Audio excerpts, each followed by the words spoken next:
দাম বাড়িয়েও এলপি গ্যাসের বাজার নিয়ন্ত্রণে ব্যর্থ সরকার। এবার দর সমন্বয় সহ ৬ দাবিতে সারা দেশে এলপিজি সিলিন্ডার বিক্রি বন্ধ, ভোগান্তিতে গ্রাহকরা। আগের মতো পাতানো নির্বাচন হবে না, লেভেল প্লেইং ফিল্ড নিশ্চিত করবে ইসি, বললেন সিএসি। প্রার্থিতা ফিরে পেতে কমিশনে আজও অনেকে।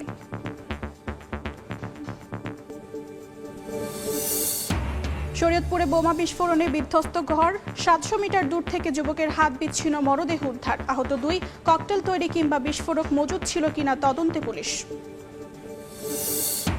এবং আটলান্টিক ও ক্যারিবীয় সাগরে ২টি তেলবাহী ট্যাঙ্কার জব্দ করল মার্কিন সেনারা। তীব্র নিন্দা রাশিয়ার। ভেনেজুয়েলা ইস্যুতে ৩ ধাপের পরিকল্পনা যুক্তরাষ্ট্রের। ১৩৫০ টাকা আপনার গ্যাস যদি 10টা লাগে, 2টা পাইছি, গ্যাস নাই। সরকারের কাছে আমরা আকুল আবেদন জানাই যে সরকার খুব জোরালোভাবে এটা যাতে একটা ব্যবস্থা নেই। অনেক জায়গায় গ্যাসের জন্য গেছি, গ্যাস পাইছি না, এখানেও গ্যাসের জন্য আসছি অনেকক্ষণ ধরে। দাম বাড়তি দেখে কিনতে আর না, দোকানপাটরা তো ব্যবসা বাণিজ্য এই অবস্থা যে গ্যাস দোকানদারি লই কেমনে চলবে, যে গ্যাস এই দোকানদারি করতে পারে, কুলেতে পারে না মানুষ।